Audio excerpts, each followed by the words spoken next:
Friend, स्वागत है आपका एक बार फिर इस यूपीएससी के सफ़र में। इसके अंदर हम एक नया इनिशिएटिव लेके आए हैं जिसमें हम कह सकते हैं कि लर्न ज्योग्राफी थ्रू मैप, यानी कि हम मैप के थ्रू अब पूरी की पूरी ज्योग्राफी को देखेंगे। क्योंकि काफ़ी सारी मेल्स आती है हमारे पास कि हमारी मैपिंग नहीं हो पाती है, जिस वजह से हमारा प्रीलिम्स में अगर बोलें तो क्रैक नहीं हो पाता है। तो काफ़ी सारे क्वेश्चंस का जवाब देने के लिए हमने ये सीरीज़ स्टार्ट करी है। इसमें अप्रॉक्सीमेटली कुछ 80 लेक्चर्स के आसपास कुछ बनेंगे और ये सीरीज़ हम फटाफट कंप्लीट करेंगे, क्योंकि अब हम भी फ्री हैं तो हम भी बैक टू बैक लेक्चर्स आपको प्रोवाइड करेंगे ताकि आपकी जो ज्योग्राफी है काफ़ी ज़्यादा स्ट्रॉन्ग हो सके। ये स्पेशली सीरीज़ उन एस्पिरेंट्स लोगों के लिए है जो मैं कह सकता हूँ कि जो बिल्कुल कह सकते हैं जिनको ज्योग्राफी से थोड़ा सा डर लगता है, या फिर कह सकते हैं कि जो बीटेक होल्डर्स हैं, या फिर मेडिकल स्टूडेंट्स हैं, या फिर नॉन ज्योग्राफी जो बैकग्राउंड के एस्पिरेंट्स हैं जिनको काफ़ी सारी प्रॉब्लम्स आती हैं। तो चलिए फिर शुरू करते हैं आज के टॉपिक से और स्टार्ट करते हैं geography, learn geography through map. और ये लेक्चर 1 हमारा चलेगा। आज इसके अंदर जैसे एक बेसिक एक ओवरव्यू देखेंगे, थोड़ा मैपिंग में आपको सिखाऊंगा। आपको क्या करना है इसमें, देखिए आपको सबसे बेस्ट एक ऑप्शन ये बोलूँगा कि सबसे पहले आप एक मैप बनाइए A4 शीट पे। A4 शीट पे मैप बनाइए, या फिर A4 शीट पे ब्लैंक मैप का एक आप एक प्रिंट आउट ले लीजिए। अगर जो एस्पिरेंट्स बनाते हैं तो फोटोकॉपी या जेरोक्स करा लीजिएगा। एटलीस्ट 50 पेजेस स्टार्टिंग में करा के रखिए, और जैसे जैसे हम आगे बढ़ते जाएंगे वैसे वैसे आप मैपिंग करते जाइए। क्योंकि होता यह है कि अगर आप एटलस लेते हैं तो मैक्सिमम एस्पिरेंट लोगों को तो समझ ही नहीं आते कि इसमें क्या ढूंढें क्या ना ढूंढें। तो उसी के तौर पे हम एक एक चैप्टर्स को एक एक डिवाइड करके हम एक सीरीज़ में इसको कन्वर्ट करके हम आगे बढ़ते चलेंगे। तो चलिए फिर अब आगे बढ़ते हैं थोड़ा सा। अगर रिसोर्सेज की बात करें तो पहला चैप्टर अगर हम आज बात करते हैं तो location and extent of India, यानी कि इसका विस्तार, यानी कि इसकी स्थिति और विस्तार के बारे में थोड़ा सा हम देखेंगे। दूसरी बात, इसमें अगर बात करें जो हमने जो सीरीज़ को जो हम रेफरेंस के तौर पे जो हम बुक्स जो ले रहे हैं उसमें पहली अगर बात करें तो पहली आती है न्यू एनसीईआरटी। ओल्ड एनसीईआरटी नहीं है। 6 से 12th क्लास की जो भी एनसीईआरटीज़ आती हैं उसको हम कवर कर रहे हैं। साथ में मस्जिद हुसैन की एक बुक आती है इंडियन ज्योग्राफी के ऊपर, उसको साथ में इसके साथ हम रेफरेंस लेंगे। और the third most important government official website जिसको हम IMD, ये आपने देखा होगा, Indian meteorological department, ministry of earth science के अंदर बेसिकली ये आता है। तो ये साइट जो है इंग्लिश साथ में हिंदी दोनों मीडियम्स में उपलब्ध होती है। तो ये 3 रिसोर्सेज का करने के बाद एक फोर्थ आता है इंटरनेट। थोड़ा सा इंटरनेट को भी हमने थोड़ा सा ट्रॉल करने की कोशिश करेंगे ताकि आपको एक बोल सकें कि 360 डिग्री व्यू के हिसाब से सारी की सारी मैपिंग करा जाए, ताकि कैसा भी क्वेश्चंस बने आपका आंसर जो हिट होगा एटलीस्ट एलिमिनेशन राउंड के थ्रू आप वहाँ तक पहुँच जाए। हमारा यही एक टारगेट रहेगा। तो चलिए फिर अब आगे बढ़ते हैं फटाफट और स्टार्ट करते हैं। पहले एक चीज़ देख समझते हैं कि देखिए 6th क्लास के एनसीईआरटी में ही कुछ चीज़ें गिवन है अगर बात करें तो, जिसके अंदर बात आती है इंडियन सब कॉन्टिनेंट। देखिए इसके अंदर ये कुछ बात करें तो ये कुछ 6 कंट्रीज़ हमें देखने को मिलती है। जब भी वर्ड आ जाए इंडियन सब कॉन्टिनेंट तो इसका मतलब यहाँ पे ये होता है कि भारतीय उप महाद्वीप जिसको हम हिंदी में कहते हैं। तो जब उप महाद्वीप अगर आ जाता है तो उसके अंदर 6 कंट्रीज़ होती हैं। पहला यानी कि हमारा India, second Pakistan, third Bangladesh, fourth Nepal, Bhutan और श्रीलंका। अगर इनकी मैपिंग्स करें, मैं मैपिंग्स उन्हीं के लिए करा रहा हूँ जो बिल्कुल बेसिक्स से करना चाहते हैं, तो हम बेसिक्स को फटाफट यहाँ पे देखने की कोशिश करते हैं। देखिए इंडिया तो यहाँ पे ये है ही, साथ में ये रहा आपका पाकिस्तान, ये रहा आपका पाकिस्तान। यहाँ पे अगर बात करें तो ये आपका कुछ पोर्शन आपका हो गया नेपाल का, यहाँ पे हो गया भूटान,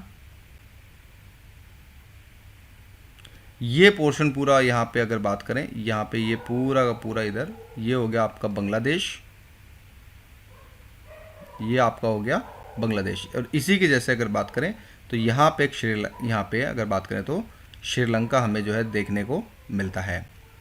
तो ये इंडियन सब कॉन्टिनेंट के अंदर ध्यान रखिएगा 6 कंट्रीज़ होती हैं जिनको आप ऐसे आप बिल्कुल इसी तरह से कोई शॉर्ट ट्रिक्स मत बनाइए, क्योंकि आप लोग यूपीएससी की प्रिपरेशन कर रहे हैं। तो आप मैपिंग पे आप अपने हिसाब से खुद आप जब करेंगे, यानी कि पाकिस्तान, इंडिया, नेपाल, भूटान, बांग्लादेश और श्रीलंका, तो आप ऐसे करेंगे तो आपको बहुत जल्दी ये चीज़ें जो होंगी ऐसे जो होंगी याद होंगी। उसके बाद अगर देखें कुछ, अगर एक चीज़ और भी देखें कि कभी कभी क्या होता है, कुछ फैक्ट्स हमें दे रखे हैं 6th क्लास के अंदर कि अगर लेट सपोज अगर हम यहाँ से लाइन एक स्टेट खींचते हैं और एकदम इसके यानी कि नॉर्थ के पॉइंट से एकदम लास्ट के नॉर्थ के पॉइंट से और अगर हम होते हुए अगर हम यहाँ पे एकदम लास्ट के इधर पॉइंट पे आते हैं, तो इसकी जो लेंथ की बात करें, जो इसकी लेंथ यानी कि अगर बात करें तो नॉर्थ टू साउथ, यानी कि नॉर्थ टू साउथ अगर अगर हम इसकी लेंथ को अगर हम काउंट करें, तो कुछ यहाँ पे जो चीज़ जो चलती है इधर अगर बात करें, तो इसमें 3214 किलोमीटर हमें देखने को मिलता है। इसी की जैसे अगर इंडिया का वेस्ट पॉइंट का जो एकदम लास्ट जो लैंड जो मार्क है उसको हम लास्ट में लें यहाँ से, तो यहाँ से होते हुए अगर हम यहाँ से एंड में इधर से होते हुए यहाँ पे चलें एंड में इधर इधर यहाँ पे, तो इसका जो एरिया जो ये बात करें जिसकी लेंथ की जो अगर हम बात करें, तो ये कुछ अगर देखें तो 2933 किलोमीटर हमें देखने को मिलता है। ये हमारी एनसीईआरटी की ऑफिशियल लिस्ट में हमें अब जो बुक में मेंशन है। आपको यहाँ से एक एमसीक्यू मैं पूछ सकता हूँ कि आप मुझे प्लीज़ कमेंट सेशन में बताइएगा कि लेट्स सपोज अगर कोई एक ट्रेन है यहाँ से लेके यहाँ तक चलती है, यानी कि नॉर्थ टू साउथ लेके चलती है, और इसी की जैसे एक और ट्रेन है जो वेस्ट से लेके जो बिल्कुल ईस्ट में चलती है, तो ये कौन सा स्टेशन यहाँ पे होगा, यहाँ पे कौन सा ऐसा कोई स्टेशन होगा जो आपस में आके जो है क्रॉस करेंगे, मीन्स यहाँ से भी क्रॉस करेंगे इधर से, तो वो स्टेशन का मुझे आप नाम बताइएगा। तो एटलीस्ट आप सोचिएगा, इस तरह के क्वेश्चंस भी जो है यूपीएससी वैसे पूछे नहीं जाते, जस्ट आपकी नॉलेज के लिए नॉलेज बेस्ड क्वेश्चंस मैं यहाँ पे मैं आपको बोल सकता हूँ। अब आगे बढ़ते हैं थोड़ा सा, अब कुछ फटाफट, अभी तक हमने इसकी लेंथ देखा, देखिए लॉन्गिट्यूड ये लैटिट्यूड ये सब हम जो अगर बात करें तो ये हम एकदम लास्ट में देखेंगे, जिसमें सोलर भी देखेंगे अच्छे से, जिसमें हम बोल सकते हैं कि कॉस्मोस भी देखेंगे अच्छे से, तो ये इसको हम लास्ट में देखेंगे फटाफट, क्योंकि ये बहुत फैक्चुअल टाइप के बेसिस। अभी पहले हमारा जो कंसंट्रेशन होगा, हमारा कंसंट्रेशन इंडियन अगर बात करते हैं इंडियन फिजिकल ज्योग्राफी के ऊपर सबसे ज़्यादा फोकस होगा। तो आगे बढ़ते हैं, चलिए फटाफट अब हम बाउंड्रीज़ के बारे में थोड़ा सा डिस्कस करते हैं। देखिए 6th क्लास की एनसीईआरटी में मेंशन है ऑलरेडी, अगर मैं बोलूं तो उसके अंदर एक वर्ड निकलता है पेनिनसुला। देखिए पेनिनसुला का मतलब यहाँ पे ये होता है कि जो वाटर है, देखिए जो इंडिया है वो 3 तरफ के जो वाटर से जो है बेसिकली घिरा हुआ है। तो जब 3 तरह से जब वाटर से घिर जाए और एक साइड से सिर्फ लैंड आए, तो उसको हम पेनिनसुला के तौर पे हम समझते हैं। देखिए ये बेसिक कंसेप्ट बहुत इंपॉर्टेंट है for the UPSC point of view, क्योंकि जब स्टेटमेंट्स जब मिलती हैं हमें, तो वहाँ पे हमें एक वर्ड को बहुत ध्यान से समझना है, क्योंकि अगर आपको पेनिनसुला अगर आपको नहीं पता होगा तो शायद हो सकता है आप जो है रॉन्ग एमसीक्यू कर जाएं।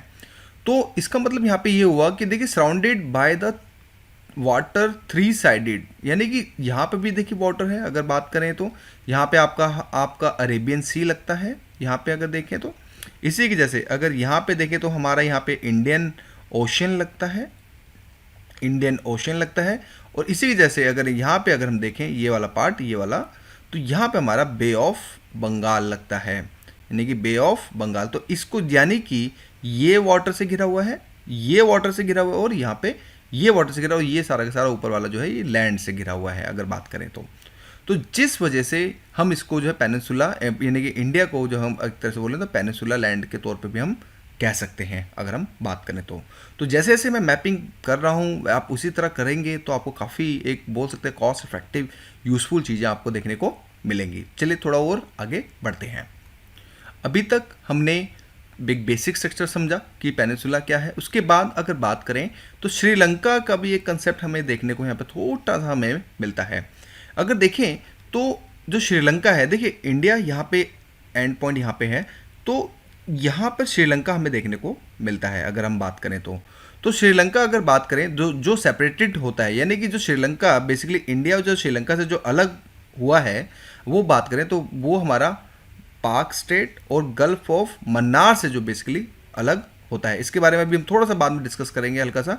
और दूसरी बात, इंडिया की जो कोस्टल अगर हम लाइन है, यानी कि कोस्टल लेंथ की अगर हम बात करें, यानी कि यहाँ से अगर हम स्टार्ट करें इधर से, तो ये पूरा का पूरा अगर एरिया अगर हम काउंट करें यहाँ से अगर हम, तो ध्यान रखिएगा इसमें हमारा 7,516.6 यानी कि 7,516.6 किलोमीटर हमें देखने को मिलता है। इसी वजह से लैंड फ्रंटियर अगर हम देखें इसकी लेंथ को अगर हम काउंट करें तो हमारा कुछ 15,200 यानी कि 15,200, यानी कि यहाँ से अगर हम पूरा का पूरा यहाँ से ये लैंड हमारा देखें ये पूरा का पूरा ये वाला पूरा पोर्शन, ये पूरा का पूरा ये चीज़ यहाँ तक। तो ध्यान रखिएगा हमारा 15,200 किलोमीटर हमें देखने को मिलता है। तो आई होप आप लोग, जैसे बेसिक्स फैक्ट्स हैं, ये चीज़ें आती नहीं है, जस्ट मैं आपको भी यहाँ पे एक चीज़ आपको ये समझाऊंगा कि पाक स्ट्रेट क्या होता है और इसमें गल्फ ऑफ मन्नार स्काई, इसमें बेसिकली अगर देखें तो क्या हमें रिलेशनशिप हमें देखने को थोड़ा सा मिलता है। तो चलिए फिर थोड़ा सा एक जूम करके थोड़ा सा देखते हैं।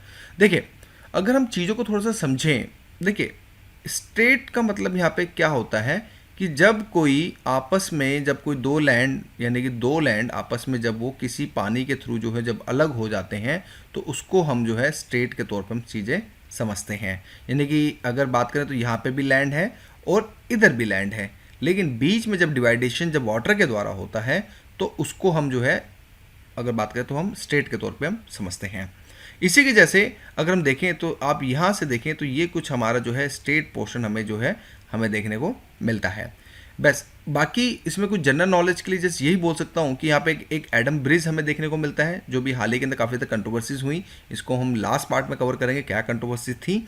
और गल्फ ऑफ मन्नार हमें ये बेसिकली यहाँ पे ये वाला पोर्शन हमें देखने को मिलता है। तो ये जैसे एक छोटा सा बेसिक था कि आपको थोड़ा सा एक ओवरव्यू, आपको एक आइडिया मिल सके। उसके बाद हम चलते हैं थोड़ा सा और आगे, ताकि आपको सारे के सारे बेसिक्स और जो बेसिकली अगर बात करें तो बेसिक्स जो डाउट्स हैं आपके जो है क्लियर होते जाएं। देखिए अगर हम बात करें पॉइंट्स की, देखिए हमारे कुछ इंडिया के अंदर कुछ अगर हम बात करें तो कुछ हमारे साउथ पॉइंट्स, आपके साउथ पॉइंट, नॉर्थ पॉइंट, आपका ईस्टर्न पॉइंट, आपका वेस्टर्न पॉइंट, ये कुछ नाम भी हमें जो है बेसिकली अगर बात करें तो दिए गए हैं। तो उन्हीं को हम थोड़ा सा अच्छे से समझते हैं कि हमारे हमारे कौन कौन से पॉइंट्स हैं, ताकि हमें जो है हमें एक बोल सकते हैं ज्योग्राफी के लिए थोड़ा सा इंपॉर्टेंट हमारे लिए रखते हैं। अगर हम पहले ईस्टर्न पॉइंट्स की बात करें तो यहाँ पे अगर देखिए अगर हम यहाँ पे देखें इधर, तो यहाँ पे हमारा एक वोलोंग पॉइंट हमें देखने को मिलता है। वोलोंग यानी कि इसको हम कह सकते हैं कि वोलोंग टाउन, यानी कि VALONG वोलोंग टाउन, जो बेसिकली अगर बात करें तो ये हमारा अरुणाचल प्रदेश में हमें देखने को मिलता है, अरुणाचल प्रदेश के अंदर। इसी की जैसे हमारा एक वेस्ट पॉइंट हमें देखने को मिलता है जिसका नाम है हीर क्रिक, यानी कि इसको अगर हम बात करें तो यहाँ पे हमें जो हमारा वेस्टर्न पॉइंट है वो हमारा राज हीर क्रिक, यानी कि राज RAG राज हीर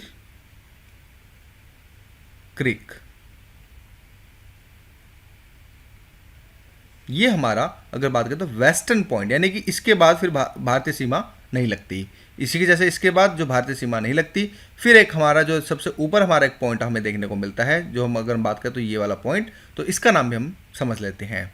इसका नाम है बेसिकली अगर बात करें तो इंदिरा कोल, इंदिरा कोल। इसको हम जो बात करें तो इसको हम नॉर्थ पॉइंट के तौर पे समझते हैं। इसी के जैसे हमारा जो एक साउथ पॉइंट, देखिए यहाँ पे तो मेन, यहाँ पे तो बेसिकली अगर लास्ट बात करें तो कन्याकुमारी लगता है अगर हम मेन लैंड से बात करें तो, लेकिन हमारा जो साउथ पॉइंट है वो हमारा यहाँ पे ना होके वो हमारा यहाँ पर है। अगर बात करें तो ये अगर अंडमान निकोबार है तो सबसे लास्ट में जाके यहाँ पे हमारा जो एक लास्ट पॉइंट होता है जिसको हम बोलते हैं इंदिरा पॉइंट। अभी 2008 के अंदर सुनामी के जब आया था तो वहाँ पे बेसिकली इस पॉइंट में काफ़ी ज़्यादा अगर बात करें तो काफ़ी ज़्यादा मीन्स इसमें प्रॉब्लम्स हुई थी, मीन्स जो टूट गया था थोड़ा सा, तो जिस वजह से ये काफ़ी ज़्यादा सुर्खियों में भी उस समय था। तो इसको हम इंदिरा पॉइंट के नाम से बेसिकली जो है जानते हैं। तो अगर आपको फिगर्स देखनी है तो देखिए मैं फिगर्स भी दिखा देता हूँ कि देखिए इसके अंदर यही है कि अगर ईस्टर्न मोस्ट पॉइंट की बात करें तो वोलोंग टाउन हमें देखने को मिलता है, यानी कि अगर बात करें तो ये एकदम लास्ट वाला एरिया इधर, ये आपका इधर।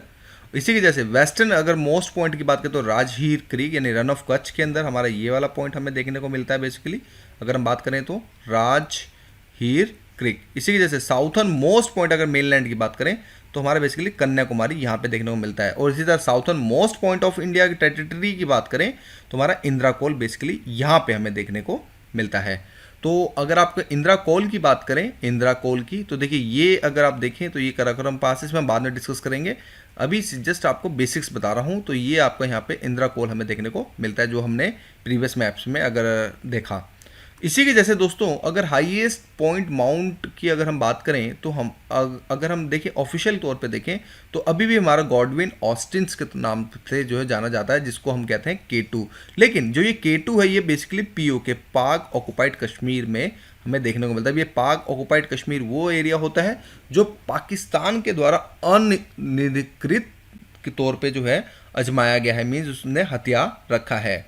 तो इसका हम बोलते हैं K2। अगर इसको मैप में थोड़ा सा देखें तो आपको यहाँ पे ये चीज़ हमें देखने को मिलती है। इसके बारे में हम बहुत आगे डिस्कस करेंगे जब हम फिजिकल ज्योग्राफी स्टार्ट करेंगे इंडिया की, तो उसमें एक इसमें एक माउंटेन्स को हम जो है बहुत डेप्थ के अंदर जो हम चीज़ों को समझेंगे। तो ये हमारा पॉइंट था। अब इसके बाद एक बेसिक्स पॉइंट्स हमें और चीज़ हमें देखने को मिलती है जिसका नाम है कैंसर लाइन पासिस। कभी कभी क्या होता है कि कॉर्ड दे के अगर बात करें तो कैंसर लाइन पासिस भी अगर बात करें तो जो है इसका बेसिकली जो है नाम दे दिया जाता है। तो इसी चीज़ को हम समझने की कोशिश करेंगे। तो देखिए कैंसर लाइन जो पासिस होती हैं ये हमारी 8 स्टेट्स में से होकर जो बेसिकली जो है गुजरती हैं। तो 8 स्टेट्स यहाँ से देखिए यहाँ से स्टार्ट होती है कैंसर लाइन, ये और इसको हम बोलते हैं कर्क रेखा, हिंदी में कहते हैं हम कर्क रेखा। तो यहाँ से होते हुए इधर से कुछ ऐसे होते हुए आपका और यहाँ से होते हुए ऐसे पास हो जाती है।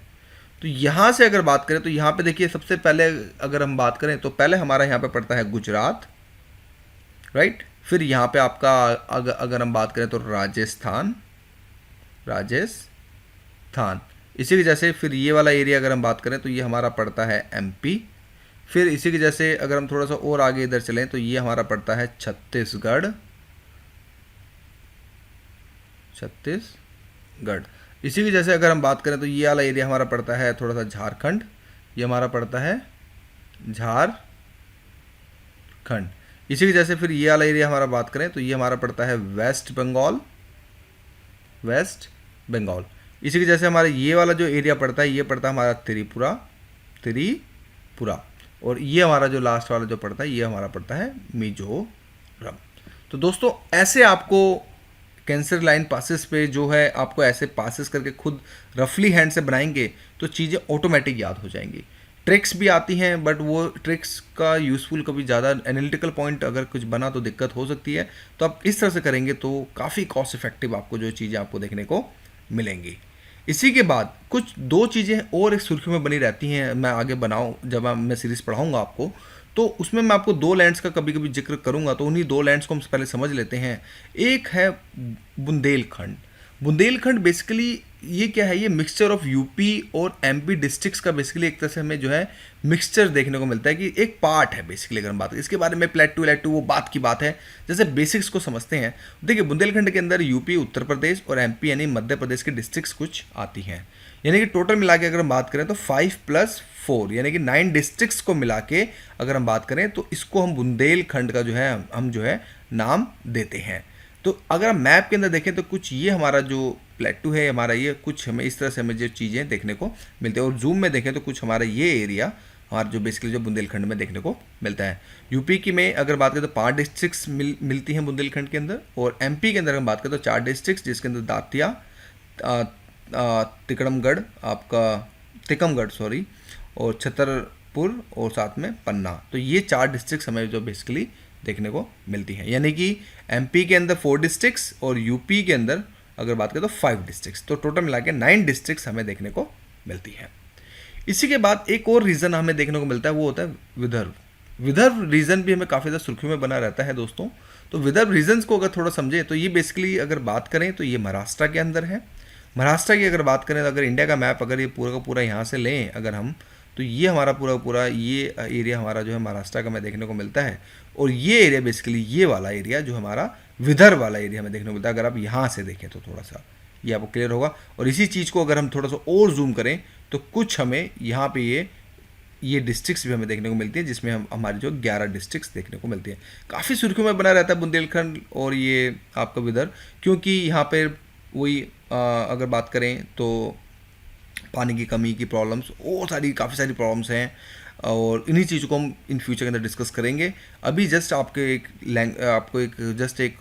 थोड़ा सा एक व्यू देने के लिए कि बुंदेलखंड विदर्भ क्या होता है, ये सब चीज़ें मैंने आपको यहाँ पे बताई हैं। तो दोस्तों आज के लिए इतना ही। बाकी